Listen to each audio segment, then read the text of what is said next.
नमस्कार दोस्तों, स्वागत है आपका कल की पुराण के 16वें अध्याय में। दोस्तों, अब तक हमने देखा कि अध्याय 15 में त्रेता युग के उत्कर्ष और पतन का वर्णन किया गया।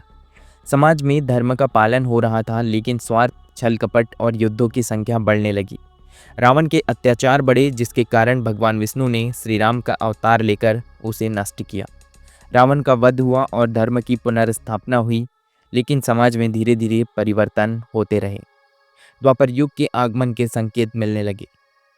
अब अध्याय 16 में द्वापर युग का आरंभ, समाज की स्थिति, नए राजाओं का उत्थान और अधर्म के बढ़ते प्रभाव का वर्णन किया गया है। द्वापर युग का प्रारंभ। मनुष्यों की आयु और शक्ति में और कमी आ गई। सतयुग में औसत आयु 1000 वर्ष, त्रेता युग में 700 से 800 वर्ष थी, लेकिन द्वापर युग में मनुष्यों की आयु और घटकर 300 से 400 वर्ष हो गई। शरीर अब पहले की तरह तेजस्वी और शक्तिशाली नहीं रहा। धर्म के 4 पायों में से चौथा और अंतिम पाय सत्य भी कमजोर हुआ।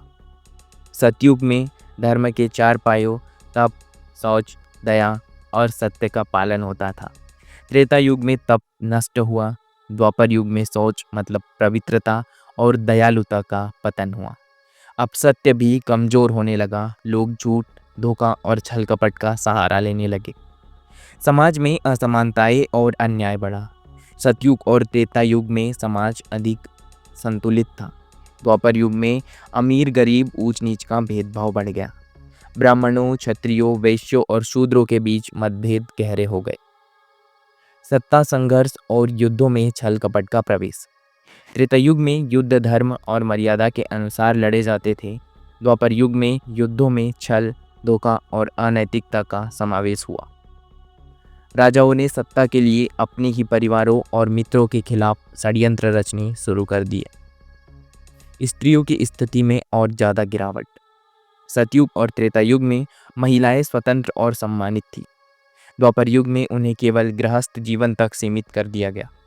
कन्याओं को शिक्षा और ज्ञान से वंचित किया जाने लगा। प्राकृतिक असंतुलन। सतयुग और त्रेता युग में प्रकृति संतुलित थी। द्वापर युग में अकाल, बाढ़, सूखा और महामारी जैसी समस्याएं बढ़ने लगी। नए राजाओं और राजतंत्र का विकास। विशाल साम्राज्यों की स्थापना। द्वापर युग में कई बड़े बड़े साम्राज्यों की स्थापना हुई। कौरवों और पांडवों के काल में हस्तिनापुर सबसे शक्तिशाली राज्य बन गया। द्वारका, मगध, विदेह और अन्य राज्यों की भी शक्ति बढ़ने लगी। राजनीतिक षड्यंत्रों का बढ़ना। त्रेता युग तक राज्य सत्ता धर्म और नीति के आधार पर चलती थी। द्वापर युग में सत्ता पाने के लिए छल कपट, धोखाधड़ी और हत्या जैसे षड्यंत्र होने लगे। कौरवों और पांडवों के बीच संघर्ष इसका प्रमुख उदाहरण है। युद्धों में अनीति का प्रयोग होने लगा। त्रेता युग में धर्म युद्ध होते थे, लेकिन द्वापर युग में युद्धों में अनैतिकता का समावेश। त्रेता युग में धर्म युद्ध होते थे, लेकिन द्वापर युग में युद्धों में अनैतिकता का प्रवेश हुआ।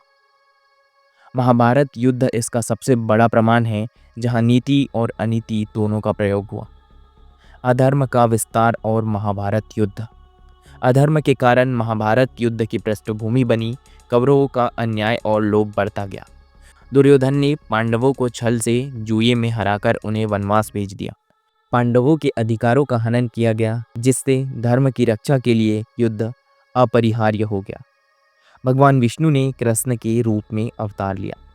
अधर्म को रोकने और धर्म की पुनः स्थापना के लिए भगवान विष्णु ने श्री कृष्ण के रूप में अवतार लिया। उन्होंने अर्जुन को गीता का ज्ञान दिया और धर्म का वास्तविक स्वरूप समझाया।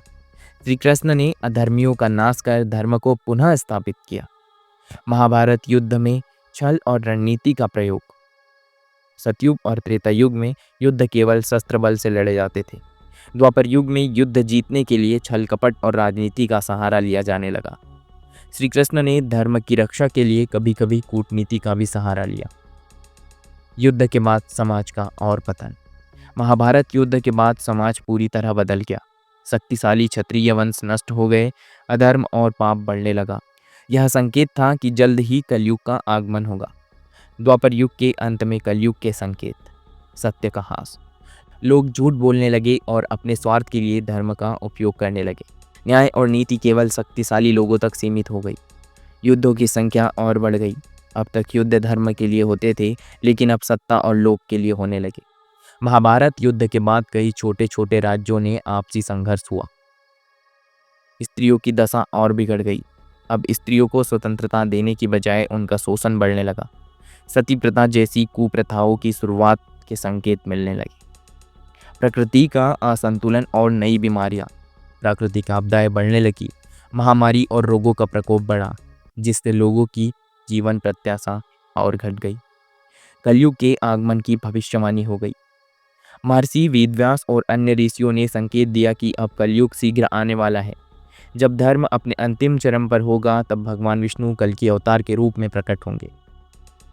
दोस्तों, यह था आज का छोटा सा अध्याय 16।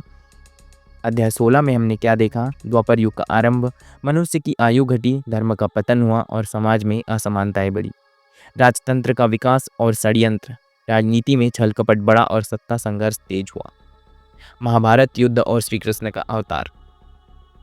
अधर्म के नाश और धर्म की पुनर्स्थापना के लिए श्री कृष्ण ने अवतार लिया।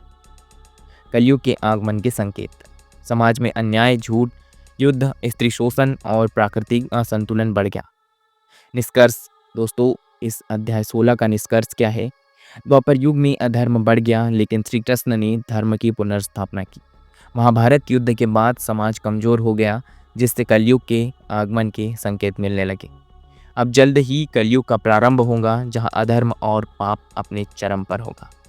दोस्तों, अब आगे क्या होगा? कलयुग की शुरुआत कैसे होगी? तो दोस्तों, इसका उत्तर आपको अगले अध्याय में मिलने वाला है। तब तक आप इस चैनल पर बने रहिएगा। अगर यह वीडियो अच्छा लगा हो तो वीडियो को लाइक करें, चैनल को सब्सक्राइब करें, ताकि और ऐसे अध्याय आपको मिल सके। मिलते हैं हम इसी के तरह अगले अध्याय में। तब तक के लिए धन्यवाद।